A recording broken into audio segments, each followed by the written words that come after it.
নমস্কার আপনাদের সকলকে।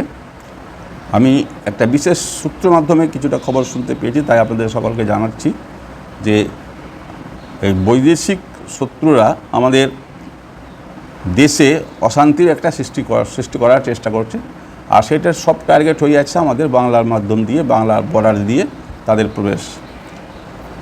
যার কারণে হঠাৎ ভারতবর্ষের প্রধানমন্ত্রী এবং পররাষ্ট্রমন্ত্রী এবং ডিফেন্স স্টাফ, যিনি 3 ডিফেন্সেরই হেড আছেন, তিনি এবং অজিত ডোভাল, এই 4 জন 20 তারিখ সেপ্টেম্বর কলকাতাতে যাচ্ছেন। ফোর্ট উইলিয়ামে তারা গুপ্ত আলোচনা করবেন এবং সেখানকার কী পরিস্থিতি আছে এবং আমাদের বাংলাতে কোনো বহিরাগত এলিমেন্ট ঢুকে আছেন কি না তাদেরকে ধরার জন্য বা তাদের বেঙ্গলের চিরুনি তল্লাশি করার জন্য কোনো ব্যবস্থা নেওয়ার প্রোগ্রাম আছে কি না সেটাও একটা দেখার বিষয় আছে।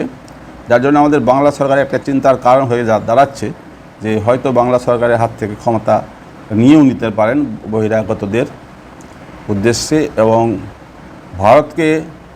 ভারতের বর্ডারকে সুরক্ষিত রাখতে হয়তো আমাদের রাজ্য সরকারকে, হয় রাজ্য সরকারের হাতে এমনি ক্ষমতা থাকতে পারে, হয়তো 355 নম্বর ধারা দিয়ে হয়তো আর্মির হাতে শাসন পাওয়ারটা দিয়ে দিতে পারে, কারণ কি ওই এলিমেন্টদের ধরার জন্য। সেই কারণেই কিন্তু প্রধানমন্ত্রী 20 তারিখ যে যাবেন, তিনি কোনো রাজনৈতিকভাবে কোনো প্রোগ্রাম করবেন না, হয়তো রাজনৈতিক কারোর সঙ্গে দেখাও করবেন না।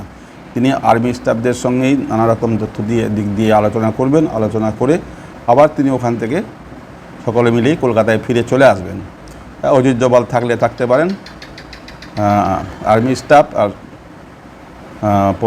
পররাষ্ট্রমন্ত্রী আর প্রধানমন্ত্রী সকলে ফিরে চলে আসবেন। কিন্তু একটা খুব চিন্তার কারণ, যার জন্য আপনাদের সামনে আমি এটা আলোচনা করলাম। আমি একটা বিশেষ সূত্রে খবর পেয়েছি বলে আমি এটা আপনাদেরকে জানালাম যে আমাদের বাংলাতে কোনো বহিরাগত লোক হয়তো ঢুকে আছে, যার জন্য বাংলায় হচ্ছে টার্গেট, এবং বাংলায় হয়তো আর্মির ক্ষমতায় দিতে পারে বাংলার শাসনটাকে। এটা একটা সন্দেহ আমাদের হচ্ছে। যাই হোক, কী হয় না হয় আপনারা দেখুন, আমরাও দেখছি। আর আমার ভিডিও লাইক, শেয়ার, সাবস্ক্রাইব অবশ্যই করবেন। দয়া করে আমার সাবস্ক্রাইব সংখ্যাটা বাড়াবেন, এই সাবস্ক্রাইব সংখ্যাটা কম আছে। নমস্কার, আপনারা ভালো থাকুন।